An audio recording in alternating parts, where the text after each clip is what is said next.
Hello and welcome to 9 on 9, our new weekly interview show here on KTSM. It's 9 questions and 9 answers with some follow-up questions here and there. Tonight we are joined by Anthony Tomaszewski, the CEO of the Boys and Girls Clubs of El Paso, and we're going to be talking about how local nonprofits are rebounding from a very disruptive pandemic. We have lots to get to, so let's get started. This is 9 on 9.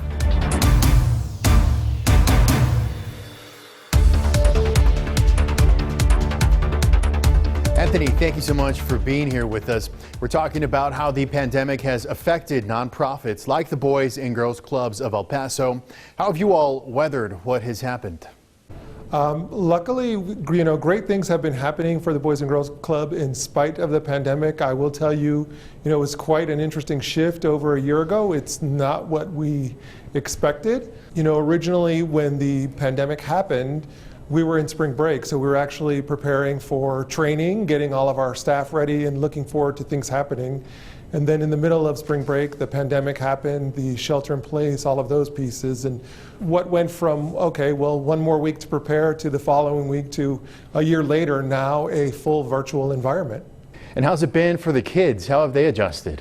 Luckily, the kids are resilient. I will tell you, I think it's the adults in the beginning that had the difficulty. We're used to having the kids run through our doors, being a part of that one-on-one live action. But, even for me, for as much as I was missing the kids and thinking this virtual experience and doing everything via Zoom is not the same, I will tell you that the moment that you log into one of the virtual classes and you see the kids light up and that excitement, that's where you realize truly they are resilient.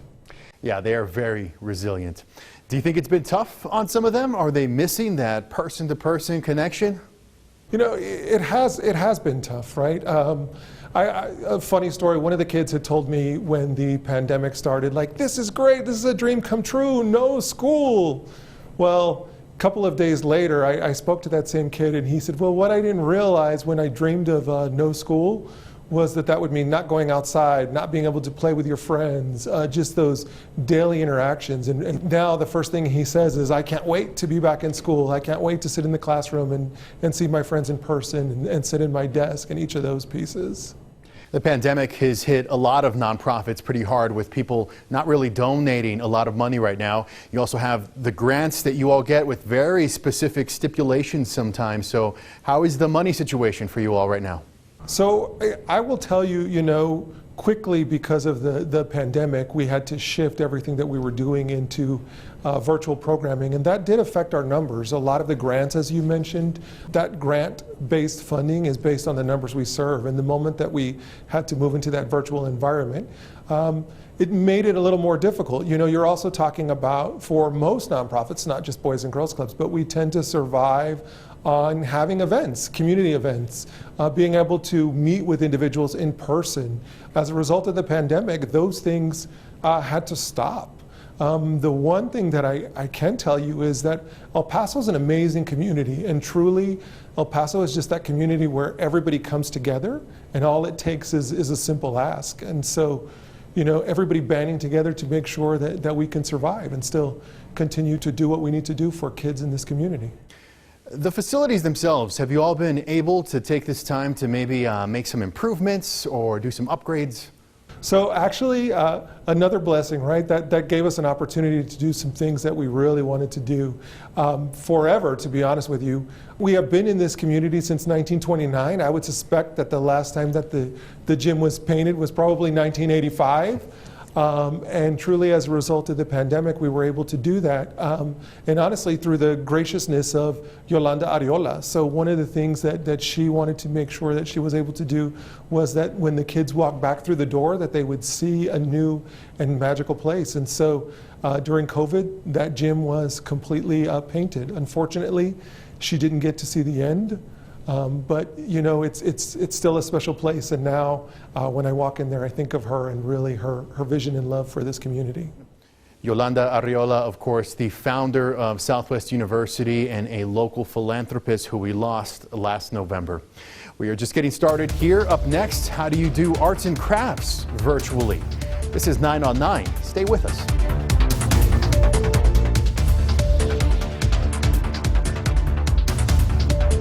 And welcome back to 9 on 9. We are talking to Anthony Tomaszewski tonight, the CEO of the Boys and Girls Clubs of El Paso. And we're talking about how nonprofits are rebounding from the pandemic, how they're adjusting. Speaking of which, Anthony, you have all really had to pivot over the last year. You were saying that you find yourselves doing and taking on things that you didn't have to before. So, I mean, truly, yes, because Boys and Girls Club, typically our mission is every kid has a safe place to be after school, that out of school time mission. So all of a sudden now, all of our environment, everything is virtual. In the beginning, we didn't have the technology to do that, and some of the children didn't have the technology to do that. So we really had to come together and work as a community to make that happen. The Paso Norte Health Foundation was able to help us acquire some of the technology that we needed, just each of those pieces. And how many children do you all serve right now? So I will tell you, pre-pandemic, we served over 1,400 children. And in all honesty, at this point, we're looking at close to 300, but those numbers are growing daily. I want to know, what kind of training did your staff have to undergo to get up to speed in this new Zoom meeting kind of world? You all have the kids doing a lot of hands-on activities, a lot of arts and crafts. So it was an interesting change for the staff. Luckily, they were able to pivot and adapt quickly, but that's very true when you're talking about some of the things that we're doing, like with the artistic pieces, and trying to show kids and not being there to provide the hand over hand or each of those pieces and telling the kids, okay, hold it up or do this. But actually the staff once a week are providing all of the virtual programming tools. So they prepare bags for the kids and they'll tell the kids, okay, today's Monday, take out Ziploc bag number 1. This is the activity that we're going to work on, and we're making sure that they do those pieces, whether it's healthy habits, making sure that we're providing an appropriate snack time, or something artistic. And even in working with some of our partners, because one of the things that we pride ourselves on doing is working with other nonprofits within this community. So, for example, Kids Excel, a dance programming in our community, teaching kids excellence through the arts. They had to adapt as well, because now all of a sudden you don't have your instructors in a live environment with kids. You have instructors trying to work with the delays in music that happen via Zoom in each of those pieces. So, I mean, it has been different, and we have adapted to the new normal. You mentioned other nonprofits. You serve on other boards. I would imagine that you're all kind of in the same boat right now. I think, you know, the common factor for all of the nonprofits in town is all of a sudden you're used to doing business one way, you're used to serving your community in a specific way, and now, you know, those things have to change. For example, Boys and Girls Club, you know, typically our mission is to make sure that kids have a safe place to be after school, that we're providing all of that academic support. Well, I had a conversation with Linda Wolf, the executive director of the Great Khalid Foundation, and we were talking about how there were individuals, there were families going hungry within our community. And so it wasn't something that the Great Khalid Foundation was doing as far as providing meals. It wasn't something that we were typically doing, but we had come together to figure out how can we serve these families at Thanksgiving. And as a result of us working together with the rest of the community, we were able to serve over 1,000 families that were suffering from food insecurity. We've got to take another break. More to come as we discuss local nonprofits weathering and rebounding from this pandemic. You're watching 9 on 9 on KTSM 9 News.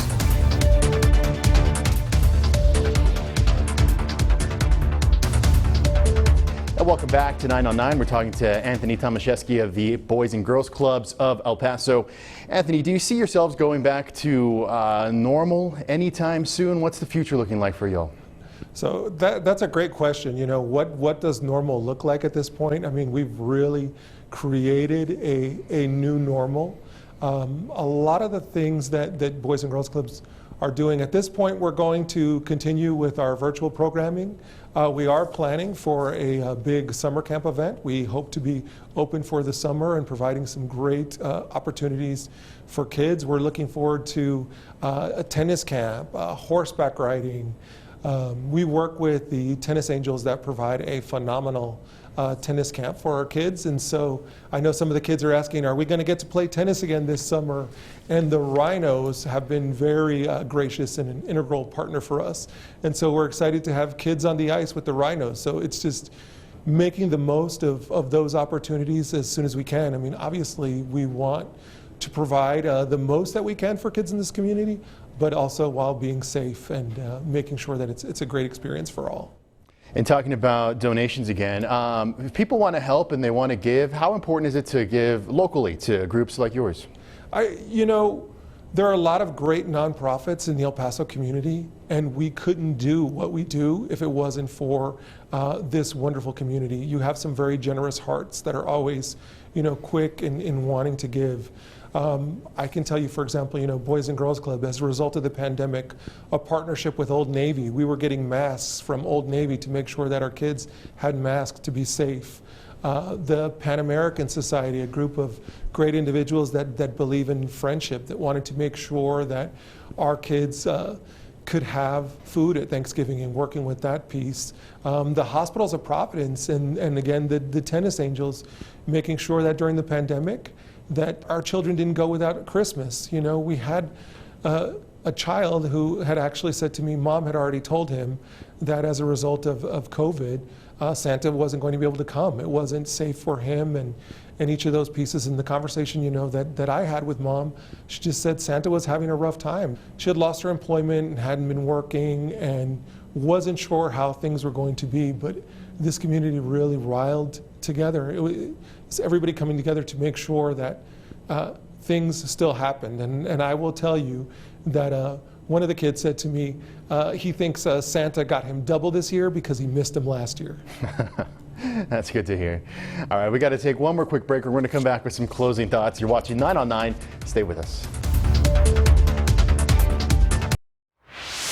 And welcome back to 9 on 9. We're talking to Anthony Tomaszewski of the El Paso Boys and Girls Clubs. Before we go, we have about a minute and a half left. Your message to other groups out there, other nonprofits, as they're trying to navigate this, just as you all are, and do it safely and reopen safely. Your message to them?